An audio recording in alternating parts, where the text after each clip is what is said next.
Welcome into the Morning Burrito Podcast. I am Michael. I'm Eric. And it is Wednesday at noon. Noon. Only it's not. Yeah, only it's not. It's not. So last week you were on vacation, so we pre-recorded. And now you're And now on I'm going to be vacation. gone, so we're pre-recording. That's why we're in the same clothes we were in last week. We recorded two shows simultaneously. Back to back. Yep. It was great. Hey, but we're glad you're here. Comment because I know I will be, watching and try and comment with you as this show goes on today. So last week we talked about finances, and did you know last week was episode number 63? 63? Man, Wow. 63 episodes. Wow. We're inching closer to that 100 mark. We're going to have to, between now and then, we're going to have to figure out what we're going to do to celebrate 100 episodes. We're going to eat a burrito. Again? Again. It'd be like Again. We started with a burrito, we'll eat another one. So at episode 100, it'll be like 60 episodes between between the two burritos eaten. Can you imagine? I'll have to go back and see when last time we ate a burrito was. Can you imagine if we had a burrito like at every show? That's a lot of money that would have been spent on this podcast. That's in the waistline. Well, I already got that, so. Yeah, okay. But hey, we are glad you're in. Today we're going to talk, our episode title, if you saw it, is Double Standards. Ouch. And this is something that we're not talking about like the, politics. They talk about double standards a lot these days. There's a double standard for one party and not the other, and so on and so forth. We're going to talk more personal home life and versus church life, and how we do. They always talk about your Sunday morning person versus your Monday through Saturday personality. Yeah. So that's where we're going to be today, and how we kind of have that differentiation in our brain. If we're not at church, can we do X, Y, or Z when we're not at church? But we put on this disguise when we're at church that we it's don't amazing do what things. People do. Yeah. So it'll be an episode. I'm sure there's going to be plenty of examples from our own ministry careers of things that people have done that are kind of funny or silly, but there is a definite importance in this conversation. So some people are going like, okay, double standard, I'm out of here. I'm done. Yeah. One of these stories might be about me. I'm not watching. Welcome into the Morning Burrito Podcast.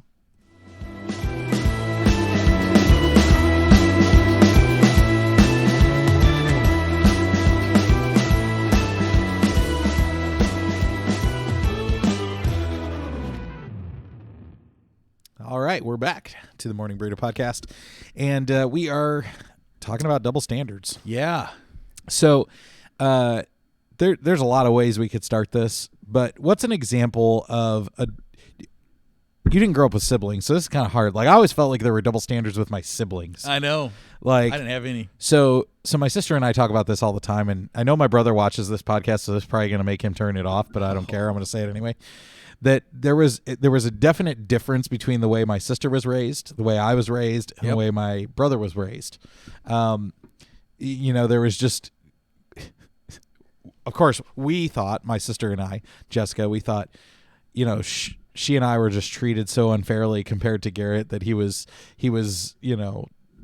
spoiled and all of these things. Now, some of that is probably true, but largely it's not. We just viewed it as a double standard because you didn't get your way. Exactly. Well, and now being a parent, especially a parent of two children, you have to raise them differently because they're different. Kids are absolutely different. Yep. You cannot use the same. So like my two kids, my older one is a sweetheart. She follows the rules. Oh no. You called her a sweetheart. What do you call the next one? Demon Spawn? I don't know. I'm just kidding. She's not Demon Spawn. But I mean she's going to watch this someday and be like, "Dad." No, my older one, I mean she's like, she's a great kid. Like she's a great kid. She's awesome. And we didn't punish her a lot. We could use the corner treatment, put her nose in the corner, and that was enough. Put her in timeout. That was enough. Never had to use corporal punishment at all. This one, everything doesn't work. Like there's not one thing we found as far as disciplining my child to work with the younger one. She is just the most obstinate child. So I cannot parent that one the same way I parent parented the older one. It's just they are two complete. And the older one, she never, ever got up on things. Like she was scared to climb on anything. This one, like our piano, she would climb on top of it if she could, if we'd let her. Like she'll just stand on top of it and jump off. Like she's dumb. She's one of the dumbest kids. Fearless and dumb. Like she will do whatever. She would be rich. She was standing on top of our kitchen table last week. Like just got up there real quick and yeah, she's gonna make money on YouTube, man. Probably. Yeah. Not for good reasons. Probably. Hey. She's gonna be one of those people that does like the hillbilly stuff where they drive off of ramps and stuff and crash or whatever. Could be. Oh, please, God, don't let her find some man that's like that. So, double standards. You and I, as pastors, we see families go through this a lot. At least I have throughout my ministry. People who, when it comes to church stuff, they act or do things a certain way. But then we either hear stories or see it personally of things they do when they're not at church that don't comport with who they present themselves as or present their family as when they're here. So do you have any stories that you'd like to share to get us started? I shared my personal story of my family. Well, I think okay, so you go personal story. I think we got 4 kids and each one is different and you do parent different, and being the only child, I have no idea how to parent different. I have one example to go off of. So my poor kids have had to learn, from a single parent dad. I got my wife. I didn't mean that. That came out wrong, didn't it? You were the single child I am the single home. Child home. Only yes. child home. Yes. 2 parents. Wife is great. So anyway, but yeah, we hear it with our 4th child. Sharon's going to be like, what just happened? I know. Love you, babe. But our 4th child, our is the one that always gets the eye roll because it's like, man, when we were growing up, I have had this conversation with all 3 of your older kids. Yeah. It's really fun. All of them are like, man, Garrick. Yep. Gets it. The sigh and the eye roll all the time. He's so spoiled. Well, we had to do this or we had to do that when we were kids. Yeah. Well, we had a little conversation the other day, father and son conversation about some things, and which the older kids are not going to see that because we didn't live that out. Sure. In front of them, but yeah, you do. But one thing that I think that you're gonna learn is that as you get older, age-wise older, you're gonna parent different. And not because of your kids, but because of you. Well, I have a very large difference in age between my 2 kids. Yeah. Because my wife and I are not wise when it comes to our children. We had them way far apart for some reason. Don't know why we were dumb enough to do that, but we did. Now, finances, like we talked about last week, had something to do with that. I'll be honest. It was a lot of a financial decision more than anything else, but I don't know how. We have pastoral friends who have like 6 or 7 kids.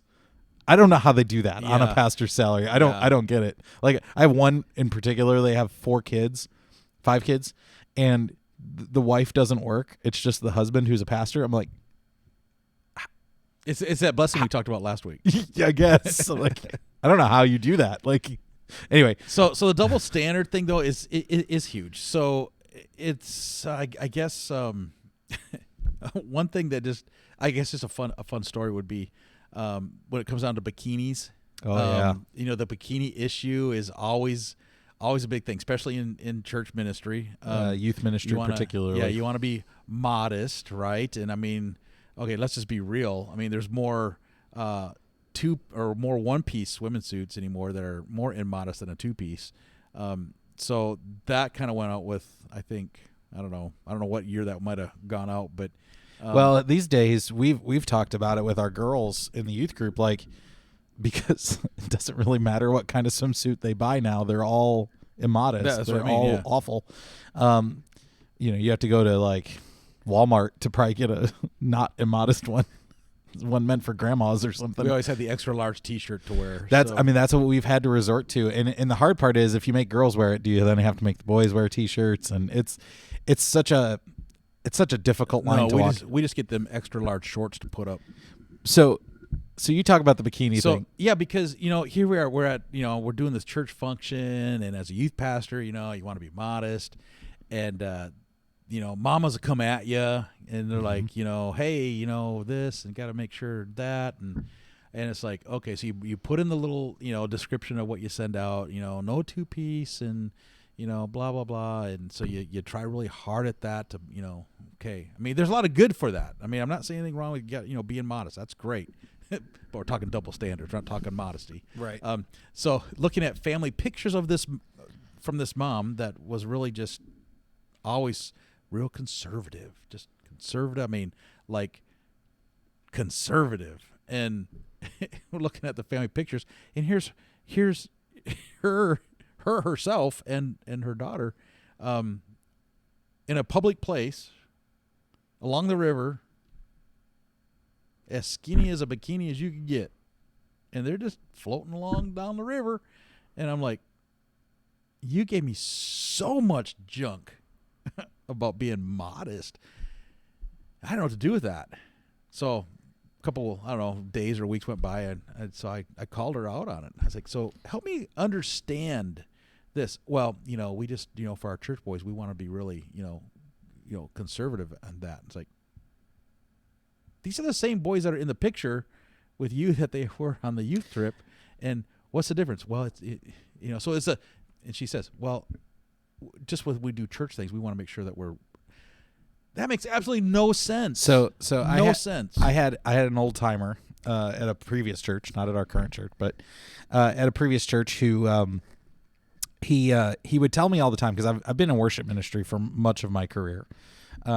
Almost my entire pastoral career, I've been doing worship ministry. And so he came up to me on a particular Sunday, and he said, Pastor Michael, we really, I'm sure you've heard this before from people too. We need more hymns. We need to be more traditional, so on and so forth. That, we just, this rock and roll stuff is just not, it's not good. Yeah. Well, his wife, he's not on Facebook, but his wife's on Facebook. And they went to a rock and roll festival in this state where I lived, and pastored, and he's wearing the rock, one of the rock bands, and these are all secular, non-Christian, not even my kind of scene type of bands, and I went to my pastor after I saw this on Facebook. I said, hey, wait a minute. Like, this is like right on that line with devil music, like lyric wise, and just violent and not good music, not good lyrics. But yet he's the one that's telling me we need to do more. Like, we can't do rock and worship music on Sundays. I don't understand. Like, right. What? Yeah. Like, what am I missing? Yeah, we're not missing anything. It's the way we think. There's a different mindset when you become holy and we become church and become Christian than you are, outside and off of this campus, even though we talk our own church. It's interesting. I got a motorcycle when the last time back in the early 2000s, when fuel prices went way up. So I went out and bought this motorcycle, and I mean, nobody knew I had it, and I got the helmet on, I got the goggles on, and man, you go pulling up to the stoplight, right? And I'm sitting next to somebody that goes to our church. I mean, another saint of the church, and here they are. They're like in some argument over something, car rage or something, and they're flipping off the guy that's next to him, and I'm sitting there, and I'm just like, oh, and it was a board member of the church, and I'm like, they have no idea who I am, and I'm just cracking up. I'm driving off, and I'm laughing, and we sat in church that next Sunday, and the pastor made some comment of, hey, the youth guy's got a motorbike now, and I looked over at this person, and it was just like deer in the headlight look, like nothing ever happened, and he comes walking into the church during the week, and he sees this motorcycle here, and still nothing, doesn't say anything at all. So he goes, hey, let's go and look at it. So I take him out and look at the motorcycle. I put the helmet on, and this is like, I mean, literally, this is like on a Tuesday, so only a couple days had passed. And he just had that look on his face like, I think I know, I recognize this, but didn't say anything at all. And, of course, I was just laughing at anything. So, I don't know, time went on, a couple weeks went on, and same thing. I come driving through town, and he is just yelling out his window at the car next to him. Whatever they did, I don't know. I come pulling up on the bike, and this time he recognized me. And then it clicked. One of the best moments of my ministry, one of those moments where you just can sit there and go like, I don't need to say a word. The presence is everything right there. And, oh, man, he came and he actually apologized to me for it. And I was like, you don't need to apologize to me, man. It's your spiritual journey. But that double-minded thing, man, double standard, not good. So I think the next part of this, so we've told some stories. I'm sure you're thinking of things. Well, I got one more. I got one more. So like as pastors in our denomination, we take the stance of abstinence when it comes to alcohol, and as members, not even just as pastors, as members. Yeah.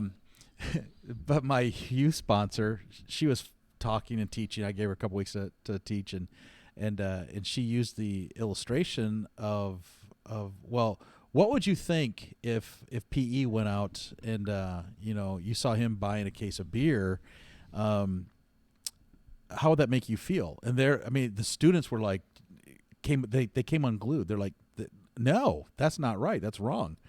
And her point was, well, why is it wrong? Because it's alcohol, or because he's a pastor? And well, it was wrong because he says he's a Christian, and it's like, okay. So I'm hearing that, but that mentality, that rocked the church. I mean, of course, the illustration went rogue, and I don't mean like alcohol rogue, but I mean, just the rumors were like, oh, PE's drinking, PE's buying. No, that wasn't the illustration. Bad illustration, But I really saw the double standard, what people thought of the double standard, because they're the ones that are out there. I had a student call just after that. Yep, hey, mom heard the whole sermon, and yet she's buying, cart's got beer in it right now. It's like, why are you telling me this? Well, because the kid felt like there's a double standard here. And so anyway, I just think that's like huge, right? When it comes especially to alcohol, in our culture, it's a double standard. It's not good. Everybody thinks that the church is one way, but we can go live another way. We've got parents right now that are out there, and they're cracking jokes about, hey, I'm drinking beer with my kids, and whatever. It's like, really? That's the model that we're going to have for our kids? There's a double standard there. Where do they get it? Anyway, go on. So I think it's important to kind of break this down into why is the double standard a bad thing? Why are we even talking about this? Why are we even telling these stories? I think the question that needs to be asked is, let's go just use one of your examples, the bikini issue. Why is that an issue? Why does it matter what they're doing, what that woman and her daughter are doing outside of the church versus what they're doing inside the church at youth group events and things? Well, I think with any double standard, that it's sending the mixed message. It sends a message like, well, I guess in that, I mean, it's we want to be perceived as the Christian, the right one, right? We have the standard.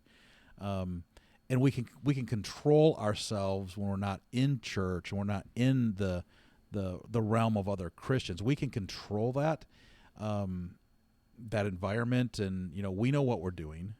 We know that we're not flaunting. We know that we're still conserving our mindset. We're not being suggestive in any way.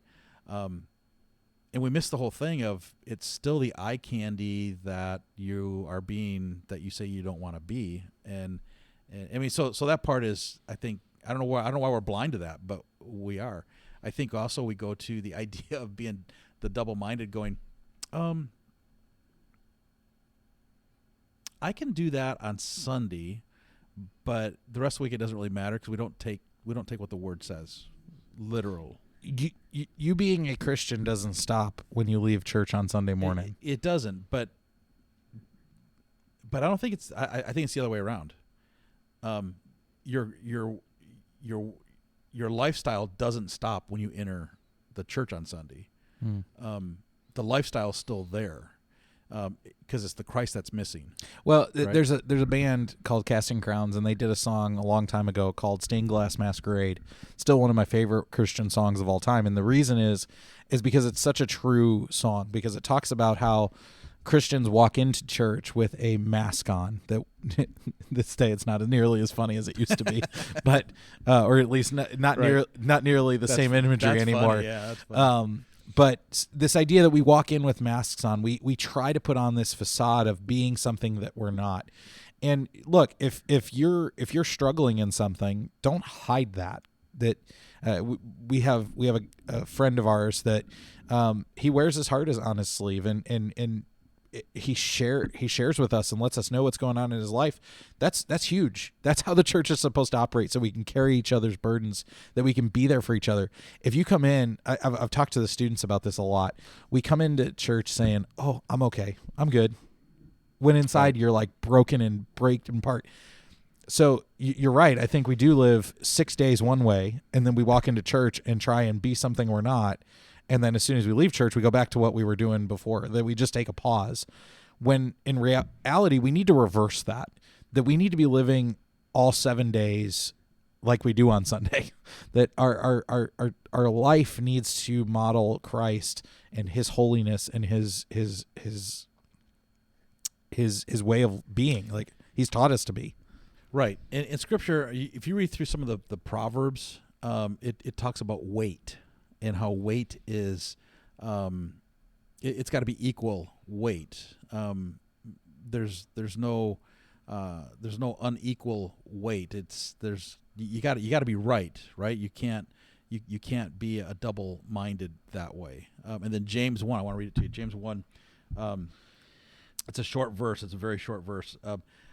Double-minded men, unstable in all their ways. I look at that verse quite often, and go like, okay, so double-minded, unstable in everything. And I don't think we look at that. We come to church and think we got it covered. But honestly, if you don't have the Christ that's in that, wants to live in your heart, you can't fake that. We try to fake that, but it always, I should say always, sooner or later it comes out, right? I mean, the word says that your sin will find you. But man, it comes out. You can hide sin for a certain period of time, but those of us who have been addicts before can tell you that if you don't overcome that addiction, if you don't become sober from that addiction, that you can hide it for a certain period of time, but eventually your addiction is going to be so significant, so overwhelming, that it's not going to be able to be hidden. I know when I was addicted, that was the case for me until I became sober. It's a reality of sin. It's part of the death that comes along with sin, is that there's a reason why those ladies, for instance, or a reason why the guy at my church doesn't have a Facebook page and probably didn't know his wife was posting that picture. You instinctively know that there's going to be a challenge to it, that there's something wrong with what you're doing, your behavior. And so you don't want other people to see it. Mm-hmm. You want them to see what you want them to see. You want them to see the perfect or the more perfect version of yourself. And, we get to the issue of the bikini. It's not about the bikini itself. Like, that's not the point. It has nothing to do with it. That's not the point of what we're talking about. It's the double standard itself. It's that I'm going to live one way in my church life, and I'm willingly going to live another way when I'm outside of church life. Mm-hmm. So I'm making my life seem like it's more holy than it is. That is not holiness. That's counter to holiness. So let's just go a little personal. That's more like the Pharisees in Scripture. Yeah, let's go a little personal. How about the husband and wife? they're unequally yoked spiritually in their marriage. So, but yet they both come to church, and let's just say the one spouse comes and puts on the whole facade of Christianity and, hey, I'm here and I'm being supportive, but outside of the parking lot, it goes back to the sinful, right? The ungodly, The fleshly life. Yeah, and I mean that's real. But how many spouses are dealing with that in their marriage? And maybe that's where you're at. Maybe your spouse is that spouse. Well, and you also have the pillars of the church type parents who, they're at church and, maybe they're a board member, maybe they're not, maybe they're a core ministry leader. But they go home and they treat their kids like absolute garbage and are mean and overbearing to their kids, and so their kids resent them, and oftentimes that means they leave the church once they're 18. Right. Like it's the same thing. You're putting on a facade when you're at church, and then you go home. You may look like a great family when you're at church, but when you go home, there's just chaos and disorder. Right. I think part of the double standard, the double-minded thing too, is you get into hypocrisy. Bible talks all about, don't be a hypocrite. And people will say, well, I just can't come and listen to, a bunch of Christians, or I can't do the church thing because, it's full of hypocrites. Well, of course it is. I mean, every church is full of hypocrites. I hate to tell you, people outside of the church are hypocrites too. Which the church should have hypocrites in it, because we're real people. So that's just kind of we all do not practice what we preach. Let's be entirely honest. We all have a problem with sin. Yeah, and even you have to acknowledge that. Even in your workplace, I mean, the most unchristian workplace. You got the person comes to church on Sunday. They go to their unchristian workplace, and they feel like the church is full of hypocrites. And yet you're at the copy machine, and you're gossiping. You're having those conversations.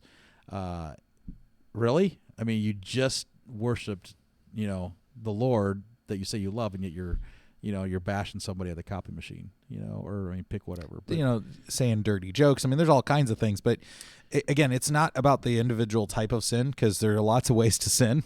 Unfortunately, there's only one way to follow Christ, and there's a lot of ways to not follow Christ. Yeah. A lot of ways to separate yourself from Christ and Christ likeness. But I think the double-minded part, though, is we've become numb. Sure. And we haven't been able to recognize what is double-minded. So that's what some of these illustrations are. I'm hoping comes out to you and goes, yeah, okay, I see that. It's not that it's holier than thou. It's your stinking thinking on thinking, hey. We talked about foul I can be language in a podcast previously, right? Yeah. That's another great example of a double-mindedness, that you're at church and you have the ability to control your language when you're at church, whether you stub your toe, right, or you fall off of something at the church and you don't use a swear word. But as soon as you're outside of the church and you're driving to lunch after Sunday morning service and somebody cuts you off, the expletives fly. Right. How is it that you can control yourself in those church situations and you can't control yourself outside? It's because you're letting the sinful nature have its way in your life, that you have not surrendered completely to Christ and his the old cliche, let him be the driver. Yeah. You be the student driver. Right. We don't really want to give him the wheel. If we give him the wheel, what does that mean for us? We have no control anymore. Zero. So I think that control it's made us numb to even recognize what is a double standard. I mean, our culture is so based on double standards anymore. Double standard in our culture is almost a foundation. It's almost a foundational truth. I have students who listen to, as an example, parents do not have a problem with what they listen to. Do not filter, a word we used a lot last year.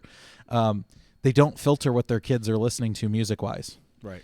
And as a pastor, I am always careful to not be specific about don't listen to this, don't listen to that. Very rarely do I call out a particular artist and say you should not be listening to this. But I did recently. I talked about Lil Nas X. Now, a lot of people know him as the Old Town Road guy. great. I mean, it's a fine song, no problem there. But what parents don't know is how dark of a turn that guy has taken, and the kind of music and the imagery in his videos and things that have come out recently, and the double standard that these parents, certain parents would say, I would never let my kid listen to that when they're talking to me, but I know their kids are listening to it. Right. So is there a double standard in how you parent, or is there a double standard in you aren't taking the steps to know, like, take that role as a parent to know what your kids are doing? I've had parents say things like, well, you know, I don't want to dictate to my kid what they do. That's your job. Yeah. Parent. You dictate to what your kids can do.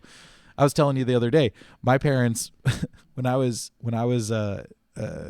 my sister came home from college, they made my sister go to church. And so when she left for college, she went to the University of Illinois Champaign, the biggest school in Illinois.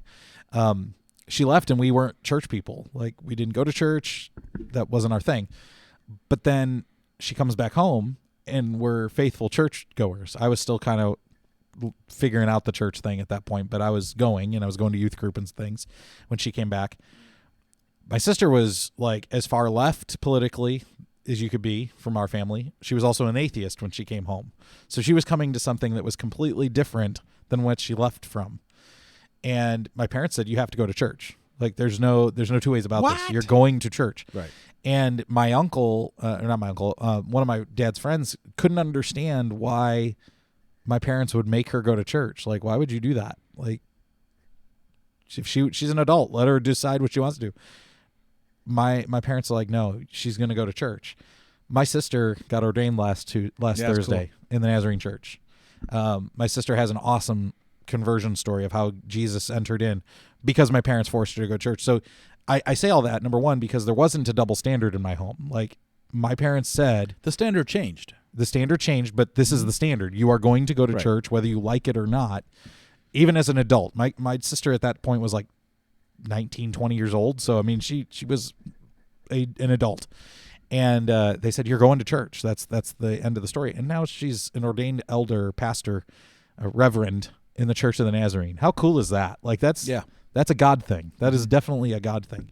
And so double standards are dangerous for a family. Mm-hmm. They're dangerous for your relationship with yourself and your relationship with God and your marriage, but it's also dangerous for your kids to watch that and be a part of that. Yeah, and we don't put a lot of weight sometimes in the damage of a double standard. But if you're on the wrong end of a double standard, you get offended. Well, I mean, you get hurt. I mean, there's a lot of hurt. I mean, especially in the church, there's a lot of hurt because of somebody's double standard. In our culture, I mean, just look at our culture. Our culture is so hurt because of double standards. So I'm going to call an elephant out in the room. The church, you talked about people levying against Christians individually, being hypocrites, right? Mm-hmm. The same people who were railing against the church for being too political just 10, 15 years ago, right? Too far to the right, this, that, and the other. Those same people are encouraging the church to be political on the left side of the political and theological spectrum now. Mm-hmm. Is that a double standard?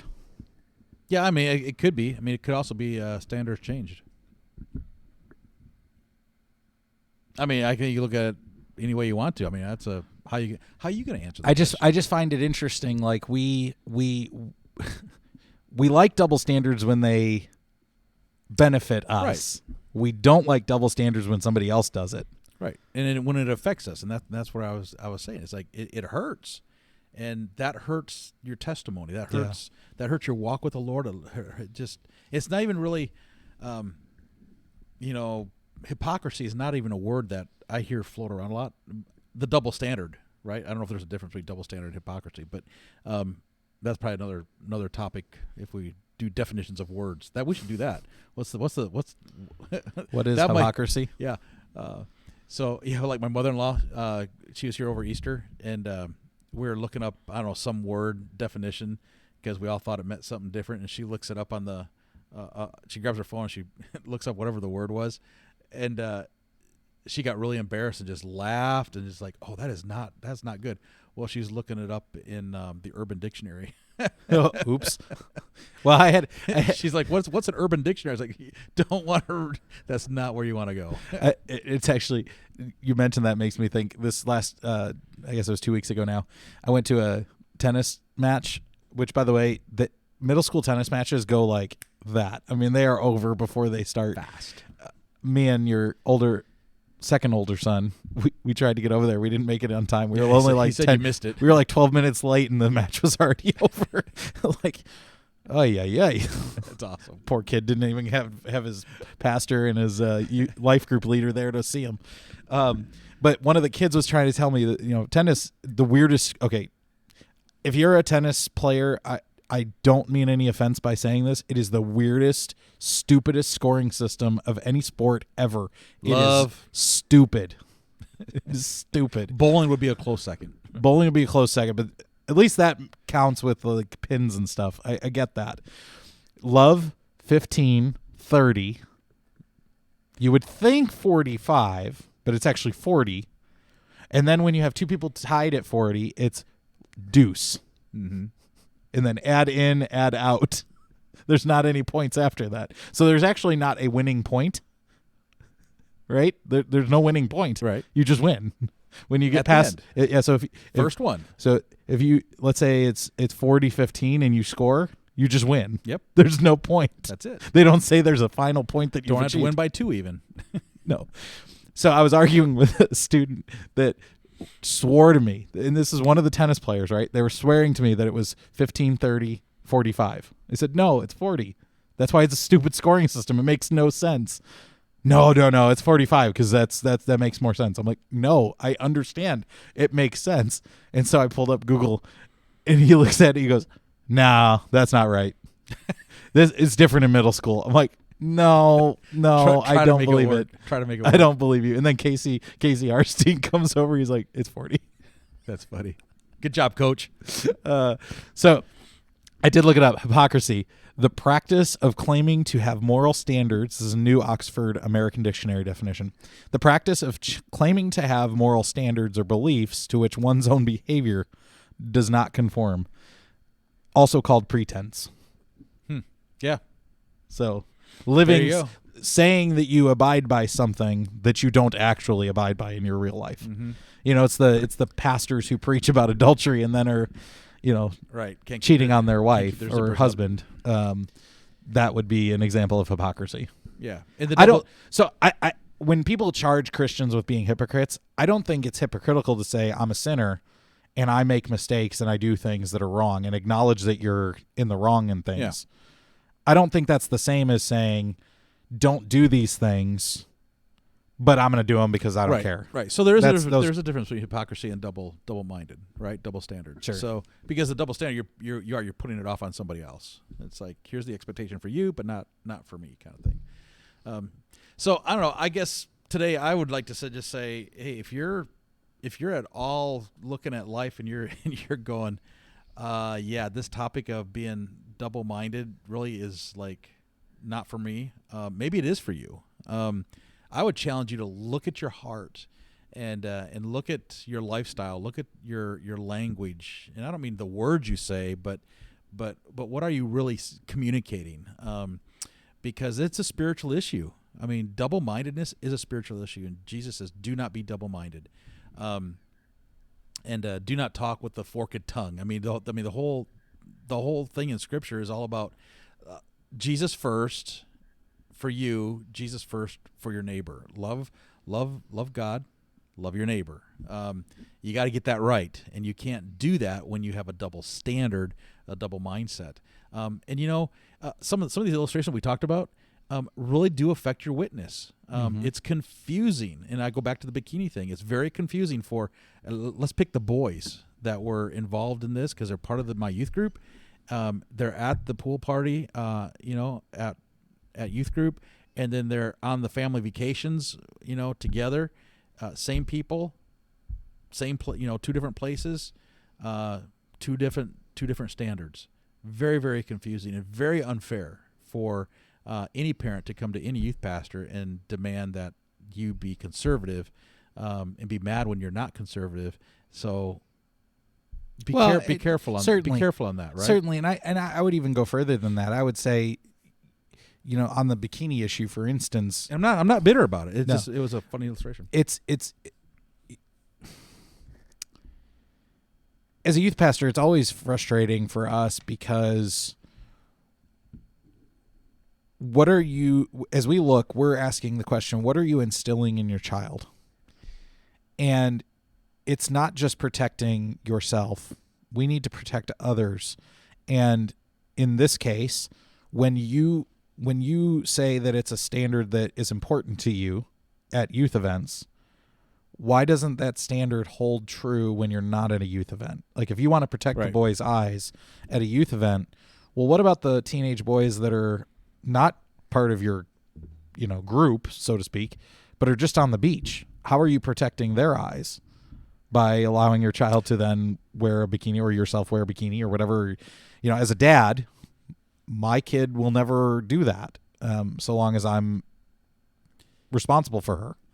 That's just the reality, because I don't want to have double standards in my home. Now I'm going to mess up. I'm sure there's going to be things where I'm not like, I am a hypocrite, I'm sure, at times, more often than I'd like to admit, I'm sure. But I want to be consistent in the way I act, the way my kids act, both at church and out of church. I want to be the same person all the time. I guess I want to be authentically me all the time. Yeah, and I think when we're on a journey with the Lord, that authenticity, it changes because we grow. We're growing in Christ. We grow daily in Christ, Scripture says. And when you grow daily, you change, which means, hey, I wasn't really authentic with this, but hey, I now understand. I need to. That's part of growing. That's part of maturing. Scripture talks about being mature in your faith. It's a process. It's a journey. So I guess today, when double-minded, when it comes to my mind, this is why I thought maybe just throw it out there. Let's just talk about it, because I think there's a lot of Christians that are double-minded that maybe don't realize they're being double-minded. Pick a topic, and if you're talking about it as it's right for me, but maybe not for you, you're probably dealing with a spiritual issue of being double-minded. Last story, it's more of a question. If you've ever dealt with this, I have. Have you ever had a parent who has said, well, you need to make sure that the movie doesn't have any swearing in it or whatever when you show it to a kid? So, you can't show Sandlot or any of these other movies because they have some swearing in them, even though they're really kids' movies, right? But then you go to their house and you look at their movie shelf and they've got, Terminator or, Jerry Maguire or any of these other, those are old references of movies, but movies that clearly have sex, violence, language, so on and so forth. And you're like, okay, wait a minute. You're concerned about what they watch here amongst other students. You're not concerned what they're watching at home. Or the kid has a Netflix account that's not locked, that's not like a child's account where they can't watch particular movies. Wait a minute. Right. Yeah, I'm confused. Yeah, is that ever happened to you? All the time. Yeah. Okay. All the time.